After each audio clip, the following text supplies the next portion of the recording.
All right, it's time to beat that summer slump with some of the best lessons we've learned thus far on this season of Boutique Chat. This week, as we head into a holiday week over the 4th of July, I wanted to give you just a mid-season recap of some of my favorite episodes so far and some highlights that you can take away and put into action in your business right away. So this week, I hope you enjoy some of the highlights from Amy and Anthony Ekren, the founders of Inherent Clothing Co., one of my favorite modest women's clothing brands doing an amazing job of building an incredible e-commerce business. Also, Michiko Seto owning several brick and mortar locations on the East Coast, serving an older demographic and a tourist clientele, how she has built, an empire out of her brand. She talks fast and packs in a ton of information. Definitely don't miss that highlight. Then Jane Casper. Jane is my go-to girl for everything email marketing and text marketing, and she's going to break down some of the things that you must know right now about email and text message marketing. Angela Smook is going to show up showing us all that we need to know about trends in home and gift. You guys, there is such an opportunity for apparel stores to be selling home and gift and home and gift stores to be selling apparel. Our industry has never had crossover quite like it is right now. So Angela does a really great job of breaking down those opportunities, but also some commonly asked questions and maybe even misconceptions that we have about one industry or the other. That plus many more highlights from this season so far on Boutique Chat. Then you guys make sure you set your calendar, you come back next week. Launching next Tuesday, I am so pumped about this, is our 10-year anniversary series. Not only is it the Boutique Hub's 10th anniversary, but several stores in our industry and in our community are celebrating their 10-year anniversaries as well. So we brought them on the show to interview them about their experience and the lessons they've learned across 10 years of business.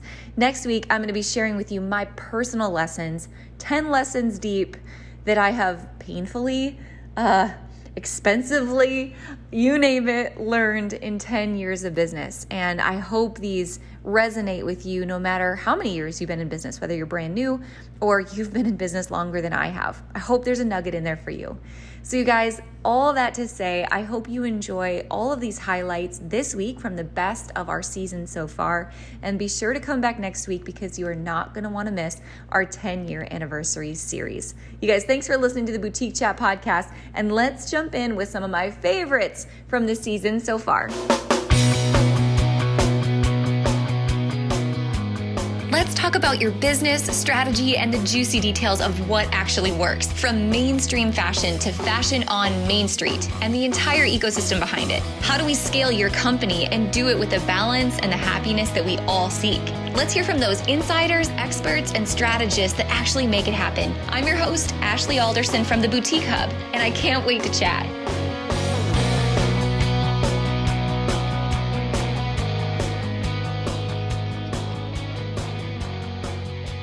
Anthony, I know you're so good at analyzing on the marketing piece, I would say, like the SEO and the traffic and understanding, like you said, is this model performing or is it the product that's performing?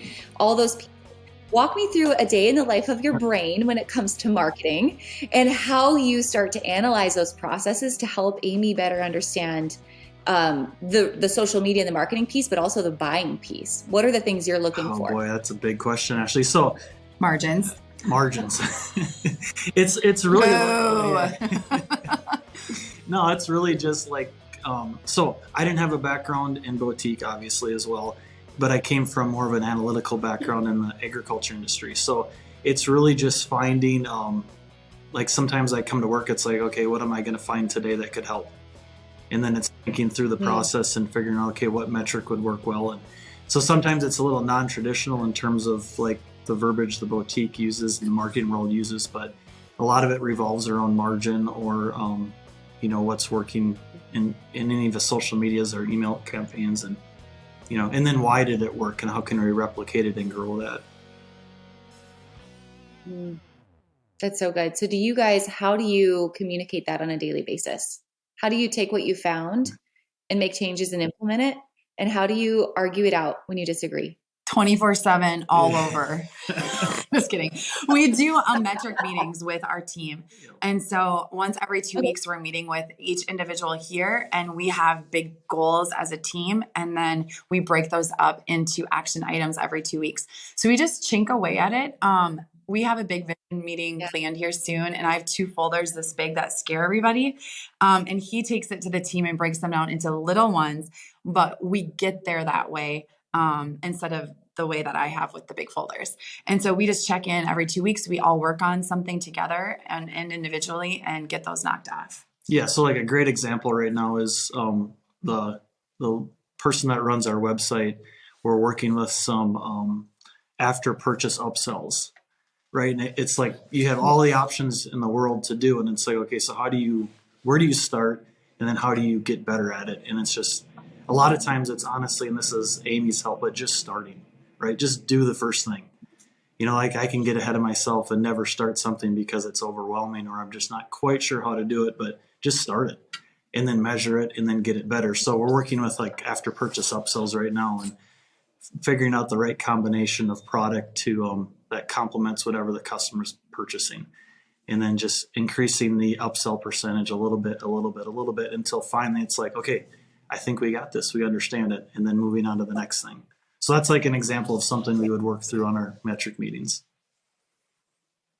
That's so helpful. And it's funny because just knowing you two, I can see how your personalities are so complementary in that way. Like Amy, like, has this great idea. Hey, let's do this thing. And then Anthony's like, okay, like one piece at a time. But like, what a great compliment to one another. But I know you guys also have built an amazing team around you.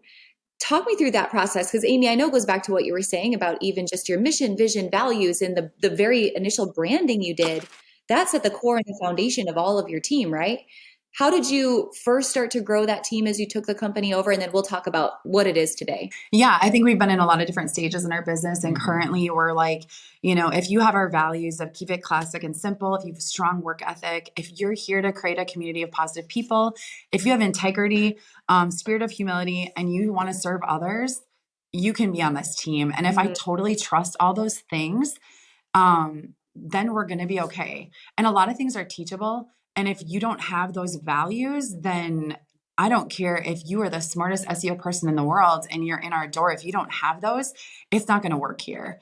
And you have to believe in the purpose too. And I think as people come in the door and they're with us, like you start to bleed the brand and you really believe in it and you work together towards something. And that feels really good. And so now we are hiring for more specific talent in different areas, but those values are still so important. And so that's kind of the core of our employees. And we make sure they have those when they walk in the door. And you don't want to just quick hire someone to get something done. Sometimes that takes time. So. And really too, it's like we had to work on our own systems first and make sure that whoever comes in the door, we can set them up for success, because we've had, the other way is not very fun. Yeah. So systems are everything. Yeah. Yeah. I want to talk more about your systems in just a minute, but just going back to this team, as you've like identified, they fit the culture, right? Like made the cut and they're on the team. But then I see you guys going above and beyond with always doing like personality profiles, and you've got these like pictures of all your team on the wall that talks about who they are. How do you continue, like as your teammates even continue to grow as individuals and change as individuals, how do you continue to maintain that culture over time and help them to grow in their positions over time? Yeah. And this is some things I've learned from our other family business, but who you are at home and who you are at work are the same person, and they need to be. And like, I want to encourage personal growth as much as growth here. And if you're not okay at home, you're not going to be okay here. And that's super important to us. And so faith first, then family, and then work. And how can we help you grow in your faith and your family so that when you come here, you're ready to rock and you're not worried about everything else? And I think the most important thing is getting people in their joy spot. And so we do a DISC profile test, and that is a free one online. That's and you can also buy a version, that's better, but then also the Enneagram test. And also we do Working Genius, which is a new one. And so they're personality tests to see where your strengths are. And the Working Genius is actually where your working strengths are. And if you're not in your joy spot there, you're going to be it's going to be awful. You're going to feel that. And so before we actually hire a person, we analyze all those things and make sure that the position they're going to be in is going to fulfill their joy spot. And then that helps so much weed out through anything in the beginning and gets them right where they need to be almost at the start. Yeah. And then we have an employee break room and we have all the pictures everywhere of everybody. And it's like your favorite food, all those things posted so that when you're working with others in the business and you're maybe frustrated with something, you can look at that sheet and be like, oh, right. She's an Enneagram 8. She needs control. Okay, we got to make her feel like she's got control in this situation so that she will perform well. And it's not manipulative. It's actually just understanding people. And it's so important. And I think you can get so inundated with day-to-day tasks and like, we just got to get stuff done. But if you care and work with others in that way, the work will get performed at top level. And that's so important. I get a lot of questions on that. How do I become a cash-based business? And what I'm gathering from you is you just have to be extremely disciplined. Like you planned your numbers, you were very disciplined to those numbers, right? So on a weekly basis, walk me through what metrics or what reports are you living and dying by? Well, I'm not the best on that anymore because I can definitely see I've lost my banking niche because I'm more the visionary in my company now. And Alyssa, she's more the chemical engineering number cruncher. It is funny because I always thought I was the math science number cruncher person. And I really see it. I think that's what people push me to be versus I am definitely more the visionary person. Yeah. And I need the organizers who are doing all that reports and stuff behind me. That isn't me. But I think for the first so many years when I started too, if you're just starting with one store, you are probably the salesperson, the janitor, you're doing everything. I mean, I was wearing every hat on and that was the whole joke. And that was how I finally sold my first in person. I'm like, you'll never be bored because you never know what's going to happen every day. But, it could be a delivery, it could be this. But it also, for me, with the flexibility, as soon as, I don't know, I'm very good. I hate that word pivot anymore. We're all tired of using that word, but pivot, I know I can move around and make business happen no matter what. And I guess that's where I never let nothing else ever control me, Mm-hmm. And so that I always had metrics because I knew what I needed to make. And I paid myself from day one, Ashley. Yeah, I pay myself very well now. I feel like every store has to pay me for me to be worth it to keep all these stores. So you bet. And so I think that's part of it is not just, I mean, I put a lot of money back in. I took what I needed. Did I maybe not splurge in the beginning or whatever like that? But I also knew we're on it. Like, our 12 o'clock read, our 3 o'clock read, where are we at for the day? How much more do we got to get in? And it's that discipline and making sure you're not wait till the end of the month. Oh, we're down $10,000, right? It's solving it each day as it goes. Cause I can say like, we were lucky January, no snow days, but it doesn't mean that we're going to lose on a short month of 28 days into February. What's going to happen with us? And so we're always pivoting and changing if we have to try to make sure that we can do everything in our control to make sure we meet our goals. We don't sit on product and so forth with that. That's an important part of it too. I don't know. I just have it all spelled out. I know my budgets. I know what my things are. I just know everything I have for the year and what I've got to pay. I was always I think because I did mortgages and loans. So I always had to crunch people's cash flow and their ratio and their debt ratio because because I've seen many people eat up all their income for paying expenses and then they have no money for product. To go buy and buy a new product and keep it going. I see people get in that vicious cycle, and I've always separated. And I did have right from day one, and I hadn't even read the book that everybody reads, Profit First or whatever. I had a separate account for product money, separate account for payroll, separate. I had that set up that way as a banker. You should see even how I pay my credit card bills. I do pay by each vendor. I'm a crazy person, but I like it that way because then I feel like when you're in front of your money, you know where your money is. That's exactly right. Yeah. And that's kind of what I've always done, and it's worked. Yeah. If I could summarize that for someone who's listening, what I'm hearing you say is number one, your cash flow analysis is key.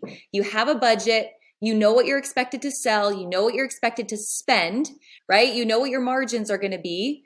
And now you know how much money you're going to have rolling over from month to month. So cash flow is huge. But beyond cash flow, you have an open to buy. You know what inventory each store needs. I know you're a fanatic about buying, and I'm going to ask you about that in just a little bit. But you have a plan. And I think that's like if in the most basic of basics, you've got to have a plan. You've got to have those numbers and live and die by those numbers. And I think it's just too easy to fly by the seat of our pants and say, well, how much money's in the bank?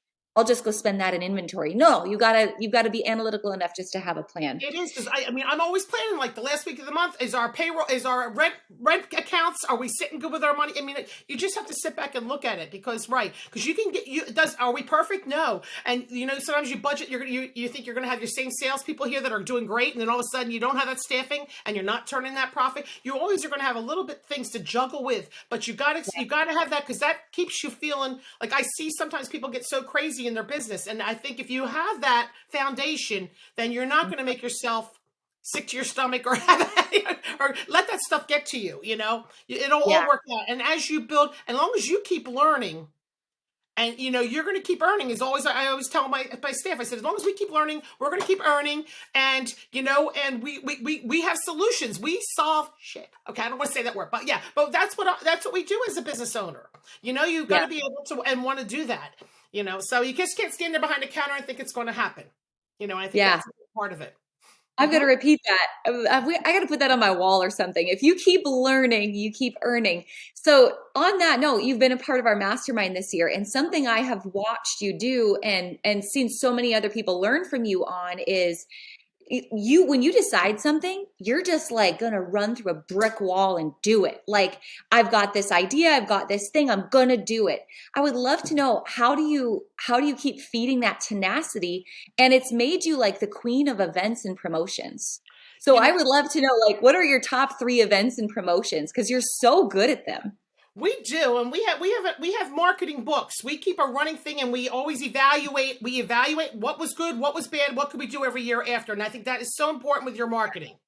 And we build on each year. And sometimes we don't do everything every single year. But to me, I'm in an area that people want something to do at the beach. It is too cold to go to the beach this time. They want something to come out for. So I'm always looking for things that will get people out of the house and have a great time with us. And that's the big thing we're known for, as well as giving back a lot to the community. So we balance a variety of events, charity events, give back programs, and just fun and come out. Now, I'm lucky I'm in Delaware. I can serve alcohol all I want. I'm thinking about putting an actual bar in. As long as I don't charge, I can serve. And my demographic is not coming in to get sloshed. They just want, I got a Blooming Boutique chocolate martini today. And I give them little 5-ounce cups.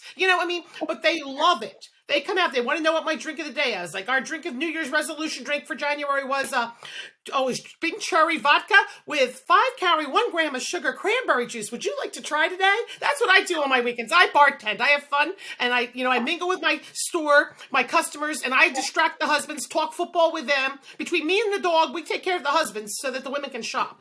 Okay.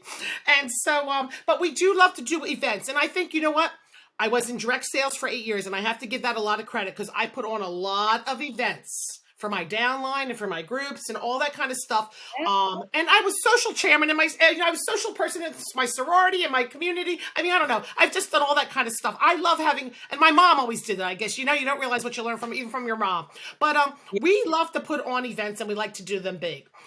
We do 2 big artisan events in our stores, and people have literally flown in from Europe and Asia to come and buy tickets to come to our event. And we sell tickets to get into some of our events, because we can only humanly handle it. I don't want to lose control of an event where it is not a good experience, especially when people are flying in, paying for flights, hotels, food, and things like that. So, certain things we plan, and now we've done, I don't know how many, maybe 15 of those events, that we've got it down to a system.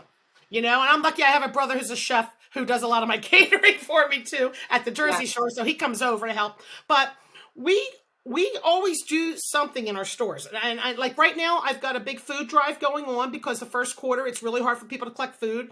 And so to get people even out in the cold here, older people, it's hard. So we're giving what we call Blizzard Bucks. I'm giving them $1 for every item they bring in to get them to shop in my stores. And I cannot believe the people it brought out. So to me, it's like I'm giving back, because I used to go get the food and sell the food at the counter, and that was too much for me. And so we're giving back. Plus, it's kind of your marketing too, because it's getting people out and in your foot traffic in your stores. So it's a win-win, on that. We have a Valentine's event coming up. We always do that kind of thing. And I'm just going to switch it up. We do a lot of loops, because I have so many stores, and you don't have to have so many stores. You can do it with fellow retailers. Yeah.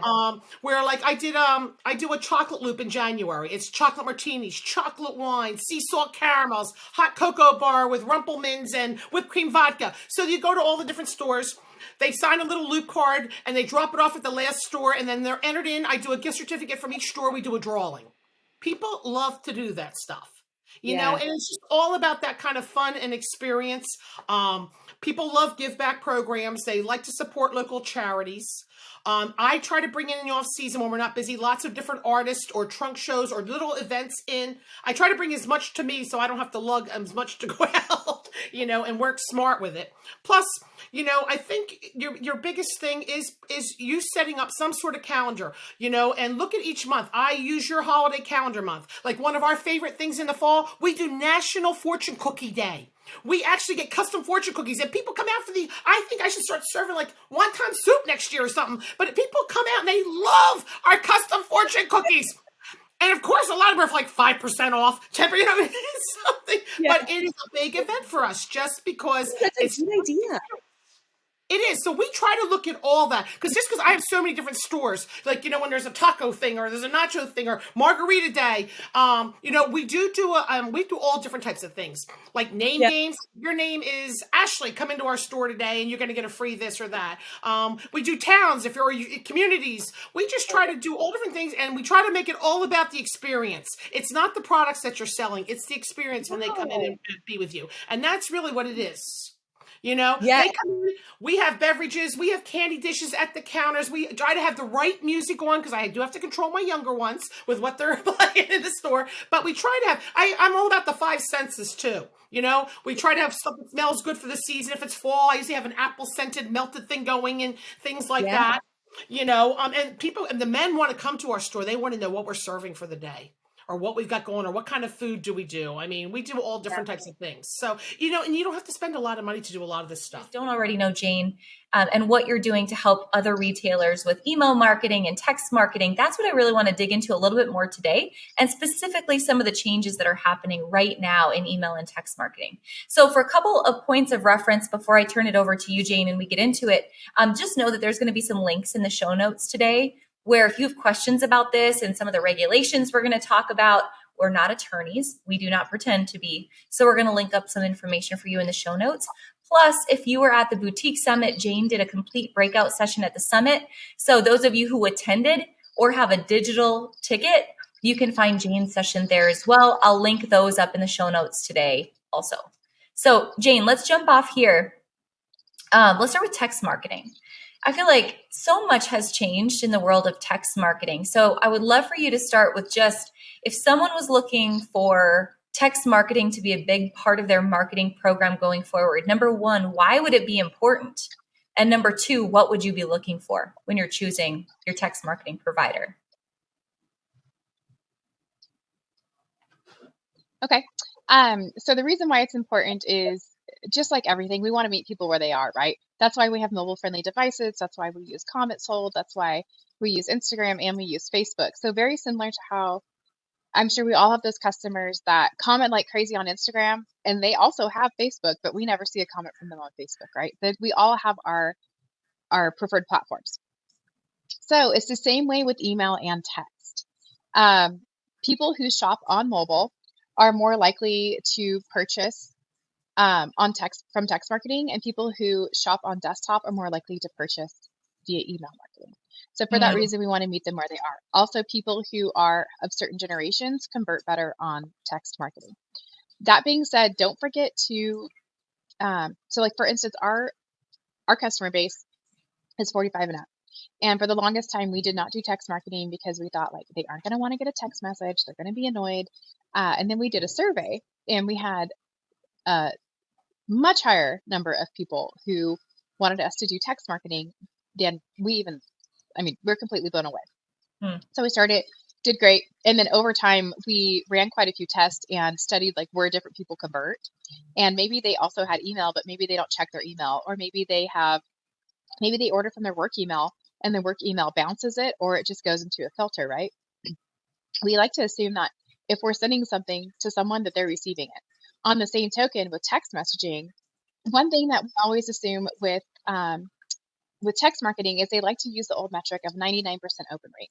And that was the case before iOS 15. But what happened is we now all have that unknown folder, right? Like if you, I'm sure many of you know what I'm talking about, but in your inbox on your iPhone, you can click on unknown, and you can either click on all, known, or unknown. There are a lot that live in that unknown folder. And so we've done a few internal studies. The text marketing agencies still like to use the 99% rate. What we've actually noticed is it's more of like a 40 to a 50, depending on if that person has saved your contact in their phone. And so for that reason, like we all like to talk about attribution, right? So we all like to, anytime you get like your Facebook agency comes back and they're like, we contributed to 70% of your sales. And you're like, no, I was doing a live, or I did a sale, or that also had to do with like all these things that they purchased is exactly what I posted, right? So we don't like to use the term attribution. We like to use the term affiliation. So we like to say like, this is our affiliation, right? Because if you look at each of your orders, especially if you have Shopify, you can look at your conversion details and see, oh, this person came to the website because of Facebook, but they converted because of a text message, right? That they got like an abandoned cart message. Or maybe they came to the website because of an email they got, but they converted because they got served a follow-up ad on Facebook, right? So for that reason, we use the term affiliation rate. So one of the biggest things, especially after iOS 15, is when you are looking for a text provider. And this was something we didn't really pay attention to until iOS 15. It's just kind of one of those things like you don't ask questions sometimes because you operate on assumptions, right? So we work with many different text agencies or many different text platforms.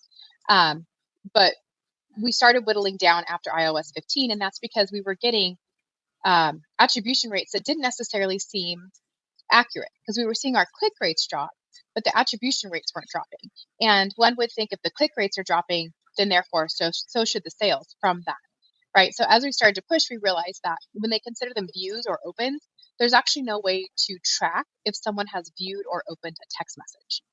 For that reason, it should only be tracked based on clicks. So one thing you can do is, number one, you should always be using a text platform that has revenue attribution. You need to be able to see who clicked. You need to be able to see what they purchased. You need to be able to see what that window is.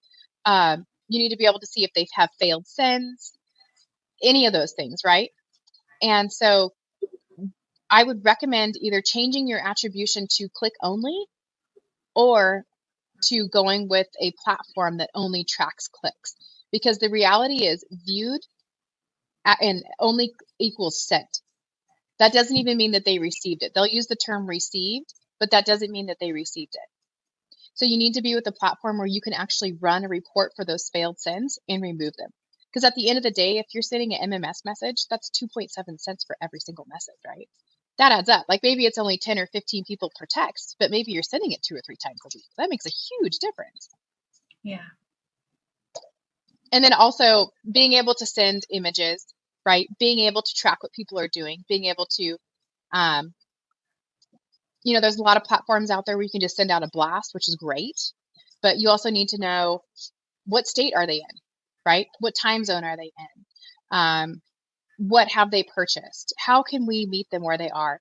And I think that we've been doing that for a long time with email marketing, but for quite a bit of time that wasn't available for text marketing, right? We weren't even able to do an abandoned browse flow until a year and a half ago. So did you know that you can actually, like, if someone, all they do is look at your website, you can actually send them a text following up with what they looked at? It's creepy, right? It is. I think my mom thinks it's magic, but. And then also, when you're looking at a platform, make sure that they have that 2-tap sign up, right? Make sure that when they go to your mobile, if they're on their mobile device and they go to your website, that it has, that pop up that says like, join our text club for 10% off.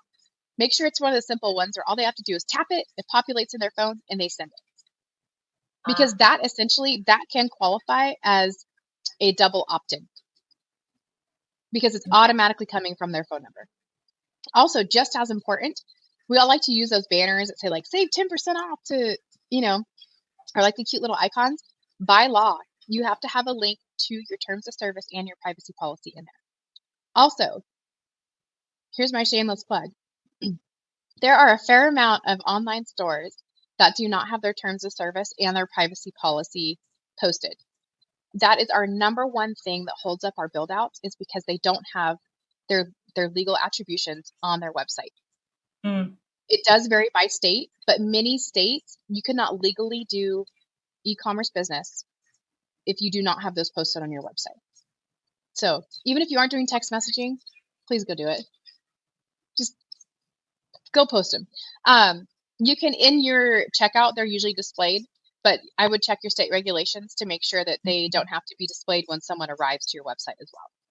So can you get by that by just making sure they're linked up in your footer? I feel like that's such a global place to make sure your TNC and your privacy policy are listed besides your checkout. Does that cover it if you have them in your footer because they're right there? Absolutely. Yeah. So what you can do, and any time where you have like a page where you can link it to, because even in that pop-up, you could say like, to view our terms of service, click here. To view our privacy policy, click Right. here. Right. Most people aren't going to, but there are people who do go through, and usually small businesses aren't the target, but there's a raceway in Florida that got sued recently because the guy stated that he didn't remember opting in. And he obviously didn't win, but still they had to go through the lawsuit.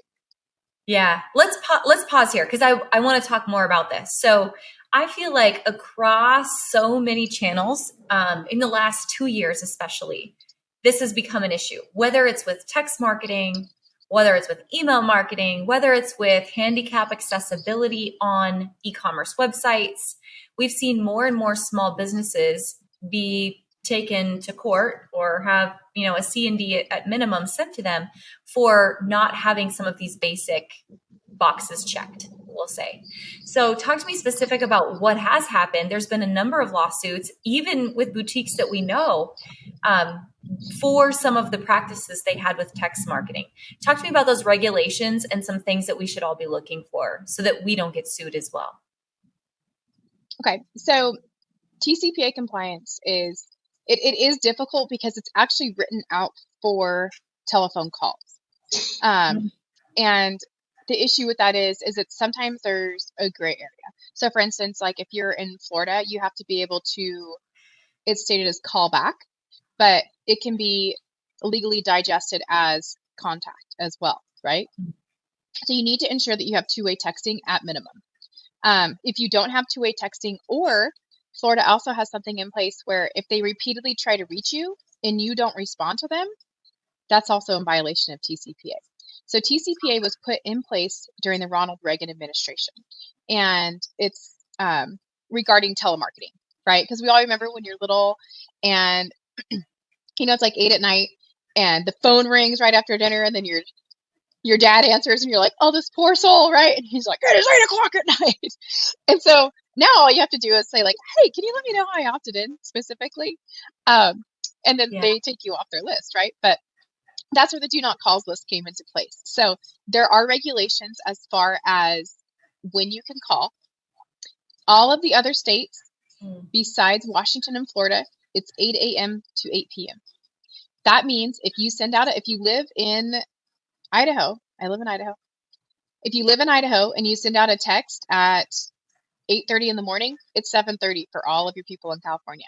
That's against the law. You cannot send a text message more than twice in a day. That is also against the law.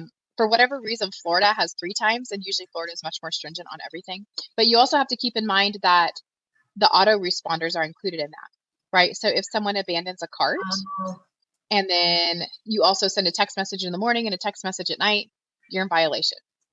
And there are smart sending, like safe sending, smart sending in most of these platforms. So you can set it like if someone has received something in the last 16 hours, do not send a message, right? And that's best practices for email. So that should already be in place on your email just to help prevent a high unsubscribe rate. But it's in place for legal reasons on the texting side. So if you ever think to yourself like, oh, I could be more efficient if I do this, or my best lives are at 10 p.m., that's great. But, maybe a great idea would be to do like a lead up, right? Or if you're in California and you're sending a text for a live, maybe it's 5:30, right? Doesn't seem all that late. That means it's 8:30 in Florida. In Florida, you could only send messages, or you can only receive messages from 8 a.m. to 8 p.m. Florida's sticky. It doesn't mean they have to be a Florida resident. You could live in Texas, be traveling to Florida, and if you're in Florida at that time and you receive a message out of compliance, it's still illegal, which is crazy. Like, how are we supposed to know, right? There's no way to know, because remember back in the day when you'd move and you had to change your phone number? Well, that doesn't exist anymore, right? Now we got telemarketers, and you're like, you answer it, and it's some guy in another country trying to sell you refrigerators. And so you can have any number you want, right? Also, along that line, you have to have the name of your business displayed in the message. So that's another thing. Ensure that the company you're using will not allow you to send that message without the shop name automatically installed. Canada's different. You don't have to have it populated for Canada. It is best practices. If you get turned in, if it's just one single person that turns you in, it's $500. If you get turned in and they push harder and they look back and are able to see your history, you can get charged $500 per occurrence. People can seek out up to 3 times that amount per person. There's a guy right now who's suing FedEx and CVS, which we all get those text messages at 2 a.m., right?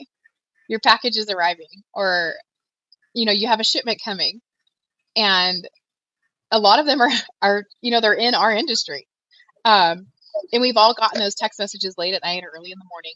So just be really careful, because there are financial ramifications. So there's no better time, Angela, than now to have you on the podcast and talk about all the things happening at Roadrunners, but also just to, I would say, dispel some misunderstanding or information across apparel and home and gift, and talk about how the two of us can work even more closely in the future. So help me with this as we get started, Angela. Talk to me about what is a definition of a rep, and what's the definition of a rep agency for those who are not familiar. Sure. So in the case of Roadrunners, all of our sales reps are independent contractors. They are independent sales reps. And what that means is that they travel through a territory and they help retailers find product for their stores. So our reps don't work for a single company. They're working for lots of brands. Some are a little bit larger, some are really teeny tiny. And so our role is to help retailers find products, and at the same time, help those brands place their products throughout a geographical area. In some cases, it's a whole state, a piece of a state, multi-states. Each territory is a little bit different. But we work through relationships. We meet retailers, we find out about their stores, and they're all unique and different. So we really call our channel specialty retail, which really means anywhere that has retail, we will sell. As a sales agency, the way that works is we hire these independent contractors to work with us, and we sort of curate and select suppliers that sort of meet a certain criteria. They actually have product, they can ship product. So we kind of do some of that dirty work in advance for you. So we're curating that collection of brands. We are burning the candles and testing, the products in advance so that we can kind of feel it out and help retailers really select good, solid brands for their stores. Over the years, as I've gotten to know many reps, I kind of feel like before boutique coaching really became a thing, I feel like reps were kind of the first group of boutique mentors. Because when you think about your business model, your job is really to be a great partner and a mentor in some aspects to the retailer, because you're kind of seeing the forest through the trees for them and then bringing that information back to them, right? Tell me about some of the most successful relationships you have when you look at them like a true partnership with your retailer. Well, you really hit the nail on the head, because what a rep has the advantage of that a retailer doesn't is all day long, that is what we do. We go from store to store to store to store. We're in big towns, we're in small towns. We have this network of other reps that we talk with. Our Southeast group does a weekly call. So we get together and we talk about what we're seeing, what the struggles are, what the trends are, problems that retailers are having. So we really sort of have this great high level visual of what's going on within the industry. We talk about when things are on the increase and when things are on the decline. So we can kind of help retailers go, maybe you shouldn't order 50 gnomes this time. Maybe you should do the smallest minimum order if they're still selling for you. Or on the flip, to say, hey, no, you should order 50. I don't recommend 50 gnomes right now. But we have the advantage of seeing what's going on throughout the industry. Can you tell me more about that? I'm just curious, like based on some of your calls, even recently, what you guys are seeing, across different territories, and what are some of the pieces of advice you're giving to retailers right now? So we're in a very interesting moment, right this very moment. We had such a good year last year, and a lot of retailers were really stocking up. Yeah. And where we are right now is we are back to the normal, not the new normal, but we are back to, I think, the regular normal buying pattern. And retailers right now are being somewhat cautious. I also think that they are waiting in anticipation of what they're going to find at market, that we are going to see sort of a surge of new. We sort of plateaued for a little while on new product because suppliers were being cautious and the cost to land goods were so high that they didn't have the product development dollars available. They were having to shift a lot of things around.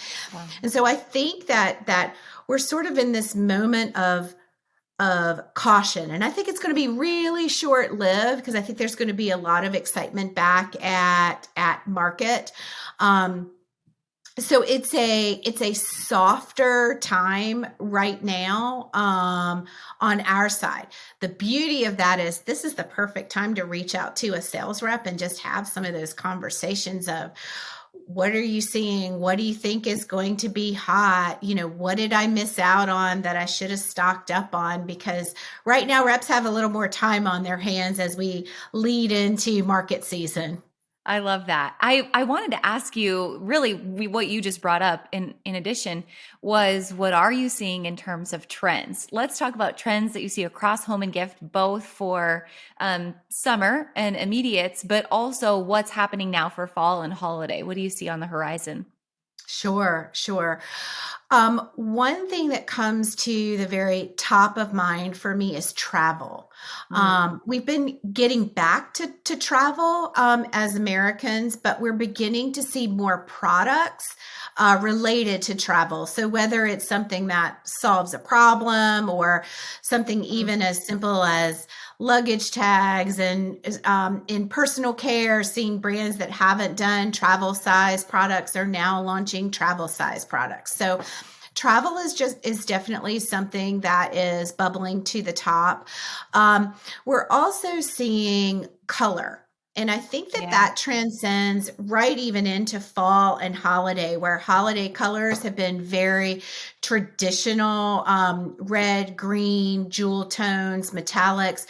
We're seeing a lot of color transitioning all the way into fall and holiday, like lots of pinks and more vibrant greens, blues, lots of color, and that goes all the way across. We're also seeing, and I was putting some thought into this because I thought you might ask me about trends. One that is very interesting to me is sort of this Western rodeo motif. And I live in Florida. I live in the South where everything is light and bright. And we do have a showroom in Dallas, but I'm seeing this Western thing everywhere. Yeah. And I know you're seeing that in apparel as well. Um, so those are sort of the main things I'm seeing today at this moment, just from the sneak peeks that we're seeing from our vendors. There certainly are going to be some things that are going to bubble up over the next couple of months, but those are the primary ones. I love that. The rodeo thing just makes me laugh because I'm a rodeo person, right? Like we have horses, we do the whole thing. So to see that be such a mainstream trend, it's like you're trying to like live into the trend, but like be authentic to yourself. It's like a battle I'm having interpersonally with this whole trend happening. But you bring up a really good point when I think about like these trends that are coming. And maybe this is a question a lot of people have about ordering in home and gift versus apparel is talk to me about the timelines. When you're ordering home and gift, do you have a lot of opportunity to order immediates, or is it more advantageous to order ahead of time and get in on, these early product releases? So that's an excellent question. And I'm going to give you lots of different answers to that, to that question. Because we represent such a diverse range of products, I'm going to give you like a couple of different examples of how you can buy and gift and home. So we are already selling fall and holiday. So we'll talk about early buy. I think you guys in apparel call them like pre-book. And so early buy is a little bit different. It is typically offered by your larger brands. It's typically not a smaller brand. So larger brands offer it so that they can sort of get a pulse on what's going to be hot so that they can go ahead and pre-book larger numbers. They might think the pink is going to sell best, but lo and behold, it's the blue. So early buy and gift and home really is advantageous to do in advance as a retailer. And I think that's a piece that's really different. Typically, you're offered all kinds of perks for helping the supplier out by placing that order early. So typically the way it works, the larger your order, the larger the perks. And they offer everything from freight caps to free freight, to discounts off of the goods, to dating, to free product. The perks really, really vary. And early buys sometimes can start as early as February to buy for holiday for the following year, which is great because it's fresh in your mind of what sold, what didn't sell, what you still have on hand that you want to re-up or add in addition to. So there's early buy. Then there are also monthly specials. So that's something that working with your sales rep, that is like this big giant perk that you don't get when you're ordering directly from a brand. So every month we have what we call road specials. And these are things that your sales reps have that working with your rep, they'll say, hey, if you order $25 more, I can save you $100 on your freight. So there are those monthly specials. And then just your regular, everyday, let's place an order. That varies fairly widely. So we have some brands that are larger brands that will have a larger opening order. It could be $250, $300. And then we have brands that literally have no opening order. You can start with a brand by just ordering one case pack, which might be 3 salt and pepper shakers. So it varies greatly. And that's one of the reasons that you want to work with a sales rep too. If you have X open to buy, maybe you're a really small store, you're an online store, and you've got $1,000 maybe even only have $500 to invest in gift and home. If you work with your sales rep, they can help you really get a wide variety of products with a low buy-in and a low number of items that you have to bring in so that you can experiment with some products. You go through COVID, grew, expanded your online, right? Which was such a blessing for so many people during that time. But then you hit a wall and you were like, okay, now what? Is this how I want to continue? And this is where it gets so interesting because really you had two paths. Like you could have said, I'll just close this down, or I'll continue to run it, but I'll focus on online and I'll just try to hire it out. But you took a totally different approach. So tell me about the approach that you took. So do you want me to go back to when like it was the moment where it was like, I'm done? Yeah, I want to hear the I'm done moment, and then I want to hear like the franchise moment because that's so unique. So that would have been actually we were in LA Experience, which was the other big, huge pivotal moment. And while I was in LA with my one store location, the landlord and I agree we're going head to head in terms of my lease. And during the LA Experience, she said, I'm not renewing your lease. You have to be out in a month and a half. And this was a store that was doing 90% of my revenue, and I had nowhere to go. And so there's that thing that sparked inside me. I'm like, well, I've always wanted to do online, so here it is, right? But I panicked. I was panicking so much because I have this, $1 million location, and I'm about to lose it in a month, And so I was grasping. I'm like, I have to hang on to this no matter what we do, even though maybe this isn't what I want. Like that was in there. But I was refusing to actually listen to it. And shortly after, I think it was February when I was at Market, I just remember sitting in the hotel room by myself and I was just crying. And I'm like, I can't do this anymore. And there was something going on, inside me. And I knew it wasn't anything else externally. I could feel it deep within me that something was going on. And I remember reaching out to you because you had said you had worked with Crystal. And I met her at Summit. And without question, I said, I'm signing up. I don't care. Because there's something bigger going on here that I just don't know what it is. And I have to work on me. And I started working with her in April, I believe. And a lot transpired last summer. My husband was looking at taking a different job that would completely move us. And this was probably end of June last year. And I remember walking and processing everything because it was happening so fast. And in my head, I went, well, you know what? At least no one could be mad at me for shutting down my store and I can actually focus on online. And it made me stop because I've never really had that thought before.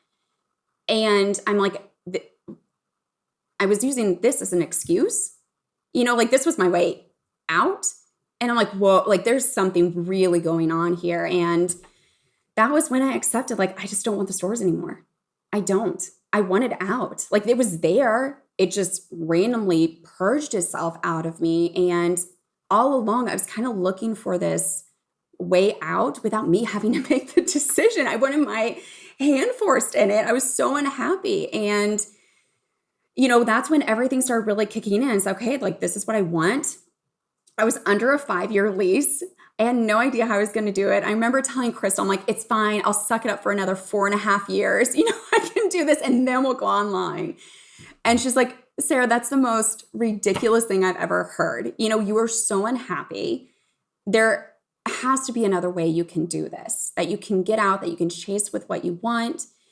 And I don't know if this happens to you. I was on another walk. All my epiphanies come on walks for some reason. So I'm walking and I'm trudging up the hill and I'm like, what am I going to do? And I was like, well, I have Olivia and she was my store manager. She's been with me for years and she's amazing, but she really can't afford this. She just got out of college. Her and her fiance are just getting married. I'm like, but man, what if she franchised it? What if it was still Joe and Co., but she owned it? And I'm like, that would be really cool. That'd be really cool for her who's worked so hard, who's been by my side through everything, to be able to pass on something that I still love, Like, this is still my brand. This is still my baby. This is something I've spent so much time building. But the way I'm doing it, I don't love it. And she loves it. She thrives off of the merchandising and the customers. Like, that is what she loves. And if I could pass that and I could support her and then she could support her family, I'm like, that's really cool. And I get to pursue what I want to do, you know? And it just hit me. And I started doing research and I put together a proposal for her. And she was like, I still never, this is ingrained in my brain. We got on a meeting. She had no idea this was coming. I was like, I just want to touch base with you. I need to go over a few things. And we're on a Zoom call and I lay everything out on her and I tell her, you know, this is what's going on. We're probably going to have to move. I want you to buy the store as a franchise. And she just looked at me and started bawling. I mean, crying. And she's like, are you serious? And then it was a tear fest, but I told her, I'm like, there's no one else I would rather pass this on to. No one. You deserve it more than anybody I know. And if I have 10 years of experience of doing this, I could open a store with my eyes closed. Like, I got you. I will mentor you through this. I want you to be successful. I will help you. I will give you that guiding hand that I didn't have when I started this, that, man, I wish I would have had. And you know what? Like, you get to pay yourself really well for doing this. Like, really well. And there was no question. I mean, she's like, sign me up. Let's do this. And that was, I want to say, August. And we closed on it December 31st of 2022. So update me, like, since that's happened, like, it's going well, she's growing in this position. And then you, like, this has given you the freedom and space to pursue what you really want to do. So tell me about your day-to-day and how you focus now on online while she's focusing on the store. Yeah, it's a whirlwind. You know, I don't know what's going to happen with the franchise thing. You know, I tell people, if someone would come up to me today and say, I want this, I wouldn't say no right away. You know, Olivia and I have had those conversations of how could this expand? What would that look like? You know, who would take it on? But for me, that's not where my passion lies anymore. You know, I wanted to get very granular with my customer and who I was trying to reach. And I think everyone can agree when you have a brick and mortar, that's very hard to do because you're in your community, which influences that. You know, you have ages 16 from 75 coming into your store, different price ranges, you know, different lines, different needs, everything. And I was finding a lot of that didn't bring me joy. I wanted to get very granular on who I wanted Joe & Co. to become. And it's been, for the last, you know, I want to say since August, it's been not only changing who we are, you know, in terms of operating the company, but we have a new customer, we have a new brand, we have a new style. And so we're going through all these changes and I'm simultaneously losing customers who I've had for years, but also gaining new customers. And every day it's a change. Every day it's learning. Online is a totally different, behemoth of taking on compared to the stores. And when I had the store, I never looked at online as this beast. It was more as like a marketing channel. And now being on the other side and seeing how much hard work it takes, I have a whole new respect for people who operate online only because it's not easy. And it's a completely different strategy than having a brick and mortar. And, you know, I come in and honestly, every day, I mean, there are days that are still hard. I don't want to say that, but I will say I feel like I'm glowing from the inside out. You know, I come in and the clothes that come in, the buying, the styling, the creative, the branding, like every part of it I'm so in love with versus before I didn't feel that way. I lost who we were. And I need to define that again for myself. And now, you know, it's opened up this whole different creative channel that I didn't even know I wanted.